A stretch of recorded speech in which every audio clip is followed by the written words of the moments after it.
But the 2021 CFL season is underway as Tyler Bertolette sends the ball deep. Masoli going deep again, and it's caught. Jaelon Acklin got behind the defender, and what a first drive for the Tiger Cats. It's a touchdown. Tiger Cat defenders, a lot of them have their hands on their hips, and Caleros is going deep. Lawler has caught the touchdown. Kenny Lawler, it's a touchdown. There was going to be a penalty anyway, but it's the Bombers late in the half extending their lead. RJ Broadhead alongside Luke Tasker with the call on Ticats Audio Network Thursday night. Unfortunately, that would just be about all of the offense either side could muster. 19-6, the final in Winnipeg. Ticats dropping their Week 1 season opener to the defending champion Blue Bombers. This is Ticats today for a Monday, August the 9th. Louie B here with you. Thanks so much for spending part of your day with me. As mentioned, Ticats off from practice ahead of Saturday's game in Regina against the Rough Riders, back at it at Tim Hortons Field tomorrow. We'll be bringing you all the updates that you'll need to know, who's in, who's out, everything you're going to need to know for Saturday's game. Make sure to join us on the Ticats pregame, presented by Active Green and Ross. Andy Fantuz and myself will be on the air at 9 o'clock on Saturday, and then hand it over to RJ and Luke Tasker with the call. Coming up on today's show, we're going to close the book on Thursday night's loss in Winnipeg. We're going to hear from Jeremiah Masoli. We're going to hear from Jaelon Acklin and Ja'Gared Davis as well. We'll get to some of your thoughts on Thursday's game, and the CFL and TSN's Glen Suitor will join us to give us his perspective. He was in the booth on Thursday in Winnipeg, so we'll get his thoughts on what he saw and where the Ticats can go from here. All right, let's hear from Jeremiah Masoli. He spoke after Thursday night's loss in Winnipeg. We just got out of rhythm a little bit. You know, we constantly talk about just not making mistakes, you know, preventable mistakes, mental errors. And, you know, we just had a couple a couple MAs all around, you know, and it wasn't just one guy, one group. So we just got to focus back in. You know, I'm not too worried about it. You know, we were moving the ball here and there up and down the field, but we just got to finish. You know, no penalties when we get down on the fringe, getting close to score. You know, we just got to put it together now, you know. You know, there were plays there to be made by everybody, especially myself, and to kind of keep us out of those second and longs where their D-line just, you know, kind of gets to go free for all at the quarterback. So, you know, there's definitely a lot of different ways we can help protect everybody, you know. And I thought our O-line did a hell of a job at least hanging in there and doing what they could. But, you know, when we are in those situations where it's just, you know, pass only, I mean, you know, there's only so much you can do. So, as far as what I got to put the finger on, like, it's everybody. It's all of us. And I'm going to just start with myself, you know. I don't know how many penalties we had tonight that, you know, I don't know what the stat was on all that. I haven't checked any of that stuff, but it just seemed like we couldn't get in a rhythm, you know, anywhere. And it's tough, man. And, you know, you got to tip your hat to those guys, man. They played a hell of a game. We didn't play good enough to win, and that was the result. That is Jeremiah Masoli as he spoke after Thursday's 19-6 loss to the Blue Bombers. Not the best game from Jeremiah Masoli, but certainly didn't cost his team the game. He was 24 of 41, completing 58.5% of his passes, threw for 242 yards, 1 touchdown, and 2 interceptions. Again, we're going to get to some of your comments, your thoughts on the game in just a little bit. CFL and TSN's Glen Suitor is going to be by as well. But if you are one of those people who is blaming this loss on Jeremiah Masoli, I do not know what to tell you, because he did not cost the team the game. There was really all aspects of the game cost the Ticats this one. Special teams, defense, offensively, it just wasn't a great effort from the Ticats. Lots to work on this week for sure. But week 1, let's everybody just breathe. Let's relax and let's refocus on Saskatchewan. While he didn't win the game, and he's going to say it wasn't his best game, Jaelon Acklin sure did have a heck of a game. He had 7 catches for 98 yards and a touchdown, including that long touchdown reception. And here is what he had to say after Thursday's game. I almost forgot what it was like to be out there. I was so nervous this morning because I hadn't played football in so long. But yeah, man, it was fun. We sucked on offense as a group, starting with me. I got to make more plays. But yeah, it was nice to get back out there though. We just never got in a rhythm really, and I feel like whenever Masoli scrambled out a couple of times and threw it to me, I could have dug out and maybe made a play on the ball better for him. But we just couldn't get a rhythm. I'd have to watch the film to see like what actually went wrong, but I could have played way better. I know. So, it's a disappointing loss. How good their front four is. They're really tough to handle, and big, tall Jefferson cuts down lanes as well. So it's tough to get in a rhythm, especially whenever they get in a rhythm and they get up on you, because they can just drop back in that prevent and then just send four. That is Jaelon Acklin as he spoke after Thursday's game. Again, 7 catches for 98 yards and a touchdown. A great performance from him. But the story of the game, especially in Winnipeg, was Brady Oliveira. He finished the game with 22 carries for 126 yards, averaging 5.7 yards per carry. He also had a couple of catches for 21 yards. And he was my player of the game. And Ja'Gared Davis, Ticats defensive lineman, spoke about the great performance from the Winnipeg Blue Bombers running back after Thursday's game. Oh, he had a great game, man. For his first professional game, CFL, like, he really held his own, ran hard, fought. I mean, he had a quality game. I gave him mad kudos and respect after the game and told him, keep pushing, man. He can be a real star in this league. You know what I'm saying? How I looked at it, you can't go worse. And you know what I'm saying? For us, we didn't execute. That's what this game came down to. Like you said, nobody had a preseason game. So, you know what I'm saying? Both teams were pretty much thrown to the fire. And unfortunately, they were a little more polished than we were. You know what I'm saying? It was a lot of plays that were left out on the field, a lot of, you know what I'm saying, misreads, errors, people not being the gaps. And for me, not getting the quarterback depth. So, and it was just, we didn't play Ticat football. Just summing up. It's football. Yeah. That's what it happens. Like, guys go down every day. Like, it could have been me, could have been anybody. So it just next y'all up and hope and pray whatever little nicks and knacks they might have. You know, it's nothing severe. They can bounce back very quickly. And just, you know what I'm saying, that's the thing. Our D-line room is very deep. So regardless of who might be up, who might be down, we expect whoever step up next to perform like a starter.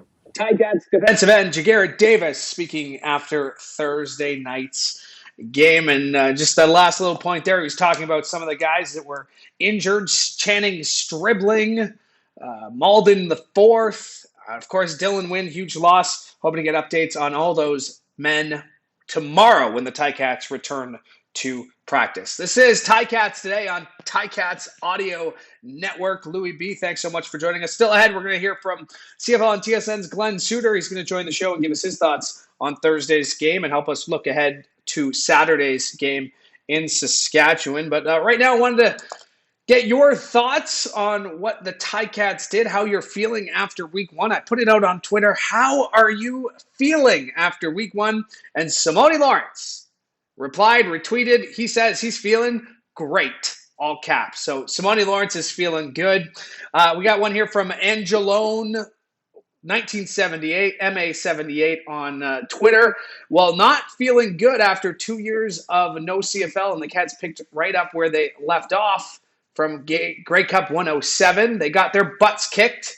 Argos looked good. Ottawa won. Hope the Ticats know they ain't walking through the East this year. I think that's definitely for sure. Maybe a couple of surprises in the CFL in week one.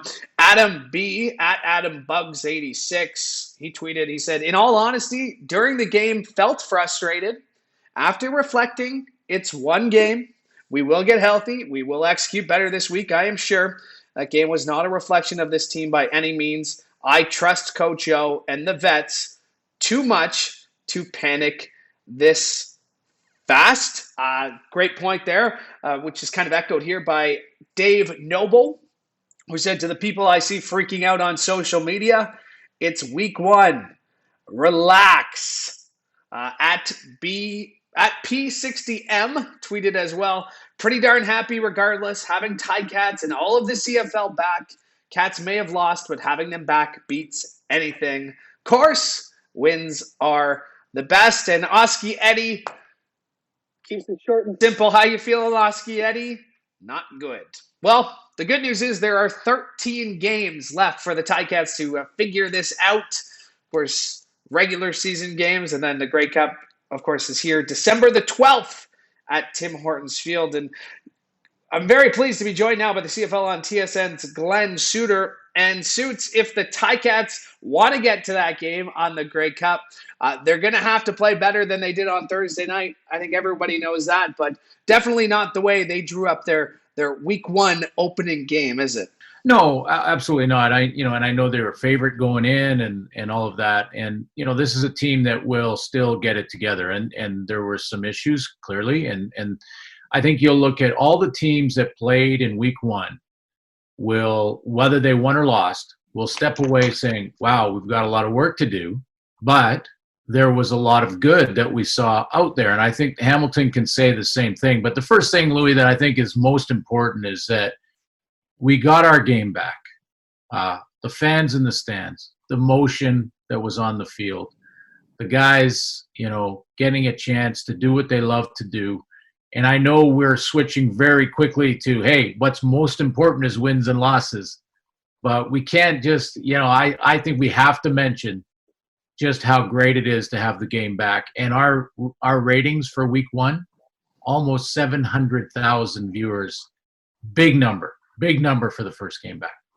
Yeah, it was definitely missed, and I can tell even like in the last couple of days, the interaction of fans, and you can feel their passion and how happy they are to have it back. And the thing about fans and the thing about their passion is it's often on display louder in losses, and no more than after Thursday night. And I just want to get your thoughts on Jeremiah Masoli, because a lot of people on Twitter, they're asking, where was Dane Evans? Where was Dane Evans? Coach named his starter, and I thought Jeremiah Masoli, all things considered, had a pretty decent game in week one. Yeah, I did too. I thought he did a lot of good things. I thought the chemistry early with Jaelon Acklin is a great sign. That Brandon Banks will get going. That's not an issue, and it doesn't matter who's going to be playing quarterback. That will not change. Brandon Banks didn't have a great game, and he showed his frustration a little bit, but he will be a number one target, and he's going to have big, big games. We know that. I think it's a great topic, though, that you bring up, because, talking to Coach O before the season and understanding the approach that it was a good competition, both quarterbacks acknowledge that in camp, but they also, are team-first guys. And Coach O told us, and I'm sure he said the same to you, is that he doesn't want whomever's playing quarterback to be looking over their shoulder after, every 2 and out. If there's a 2 and out and the quarterback is worried that he's going to get yanked, you just can never let the quarterback get into a rhythm at that point. So, and I know that word is overused, but it's just a matter of he's got to, get through some of those tough times. And listen, this Winnipeg front four is going to make a lot of teams look very average. They're a solid, big-time front four, especially their ends. So, they're going to give other teams troubles too. I thought Masoli played well. I really did. I thought he was under some pressure. I think they have to look at protection, not O-line, not necessarily just O-line, just overall protection, and make sure that they can soar that up as best they can. But you can't start throwing one quarterback in per series, and it just let him find his groove. And I think if the score had been different, then maybe we would have seen a Dane Evans. Like if the Ticats are up, maybe in the second half, if even a package or so. But I think, like you said, you're making it a story if after a 2 and out you put out a different quarterback. So I have to give the coaching staff credit. I mean, they had their plan going into this game, but it seemed like they stuck with Masoli. And you mentioned it. He played well. You mentioned the offensive line. And I thought outside of a couple of drops from the receivers, there were a couple of key drops, I think, that players, they're going to want to have back more than anybody. But again, this isn't a game we can pin down on Masoli as the reason the Ticats lost. Yeah, I mean, with the game still in the balance, there were times in the third and fourth quarter where Masoli hit receivers right in the stomach for first downs, and they were dropped. And those drives that stop like that on second down, that gives Zach Collaros a chance with the football, a chance for Brady Oliveira to grind down the clock and take away opportunities for the Hamilton offense. So, I think collectively you look back, how can you get Brandon Banks more involved and in more variety of ways? Look at the protection, look at the run defense, and even though the score kind of, forced Hamilton to start throwing the ball a little more, they're going to want to see that balance. And that run defense wasn't terrible, but I'm sure there's improvements that can be made. Santos Knox and Simone play pretty well when you look at the stats. Yeah, and I mean, really, that game turned in the second half because of full credit to Brady Oliveira, who just had a great second half. Big game for him. But it'd be one thing if we didn't acknowledge the fact that the Ticats went into this game. They didn't have Teddy Laurent. And then you lose Dylan Wynn in the second half. And that really seemed to be the difference. Channing Stribling was all over the field in the first half. You lose him in the secondary. So not to make excuses for the Ticats, but the injury bug, offensive line, Chris Van Zyl, the injury bug bit the Ticats early on here, didn't it? Yeah, there's a reason why those guys are starters. And when you looked at the guys that weren't available, Ted Laurent, and Van Zyl right there, that's enough to say that, there's a reason they're perennial all-stars. And if you don't have them available, you still, attack it the same way you would. But those are big shoes to fill. So, yeah, I mean, we get some of those guys returning. And again, I thought there was enough on the field. You watch that first drive, and I thought there was enough talent on the field that either team could have won that football game in week one, having looked at the injury list of both teams. I mean, Andrew Harris wasn't in that game, and Oliveira played very well. So, I'm not sure there's anything to really be overly concerned with. Obviously, the team has to get back to the drawing board, look at all the issues, look at all the errors, make sure they correct those errors. The young guys, get up to speed on all of it. If Dylan is not available and Van Zyl and some of the other players are not available for week two. Glen Suitor from the CFL and TSN joining us here at Ticats today, Ticats Audio Network. And you mentioned it, kind of what's this week like, do you think, for the Ticats? Like what would the mood be like in the locker room after a tough loss, first game of the season? Is it shrug your shoulders, hang your head type attitude? How long does that stick around? Because, Ticats got right back at work against a good Saskatchewan team this week. Yeah, I think Coach O says it best when he says that the score on the score clock can't define you as a team or as a person or as an athlete. And you have to just focus on the process, focus on practice, watch as much video as you can, correct all the mistakes, and understand, even as an athlete, that if you were super tired in the third quarter and only best whether you were or weren't, you have to keep on the bike after practice and things like that. Like keep working on your cardiovascular fitness, because I saw a lot of players in all the games by about early third quarter just suck and win, going like, whoa, no preseason and a full game and intensity and the physicality and all that just snapping right back at you. It's kind of like stepping off the bus and running a go route. You're kind of like going, whoa, I'm all tight. I've got to loosen up. So, all those things are going to be worked on by every team. But, I don't think there's any reason to drop your head or start saying, hey, maybe we're not as good as we thought we were, or anything like that. I think Calgary's doing the same thing. I mean, they lost a close one to visiting Argos. And, I listened to Bo Levi and some of those guys say, we're fine. We just need to correct some mistakes and take care of business. We'll be back next week. Does the 4 less games on the regular season schedule come into play at a certain point, though? I mean, like I kicked off the show by reassuring fans that it's early. That wasn't the Grey Cup. There's still 13 regular season games left to be played. But I'm sure the Ticats were thinking that the Argos were going to lose or the Red Blacks were going to lose. Now you're looking at the division. You got 2 teams ahead of you that have some wins. It is early, but at a certain point, that 14-game schedule comes into play, doesn't it?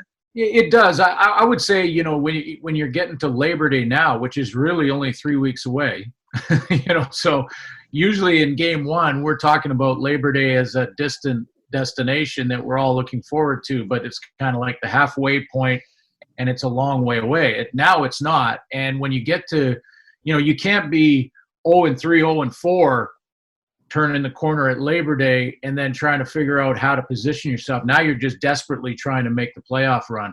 So, I think it will be something that they will consider in 3 weeks, maybe 4 weeks, if it's not a great start. But after week 1, no, it's not a factor. You mentioned Jaelon Acklin. He was one of the bright spots for the Ticats. I thought Joe Van Santos Knox had a pretty good game as well. So you mentioned some of the positives there. There are things to build on. What would you be looking at the Ticats room this week as some positives to build on that kind of stood out to you on Thursday night? Well, I like the early chemistry with Jaelon Acklin and his route running. Even when he didn't get the ball, I was watching him from the booth, of course, and sometimes I'm often looking just into the secondary because through replay I can see what happened at the line of scrimmage. So, I'm looking at route running and just guys' body language. I thought Acklin looks like he's really ready to take another step in his progression. That's a great sign. Also some of the young guys. I thought looking at some of the new defenders. Rockmore, I thought was a guy, it's not whether or not you're going to get beat because everyone does.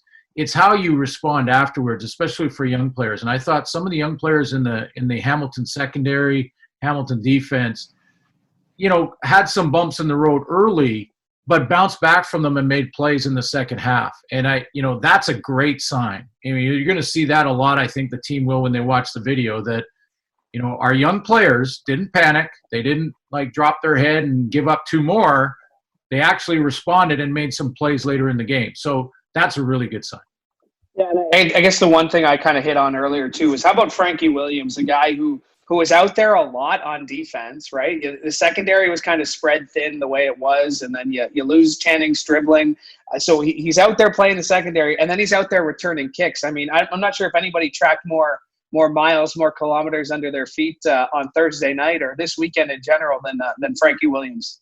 Yeah, that was from both teams, before Janarian Grant got hurt and Frankie Williams. Both teams have such great returners that, that's what I think, probably Hamilton will look at when they look at video of their special teams. They're going to say, oh, man, we were 1 block away from springing Frankie Williams. He looked good.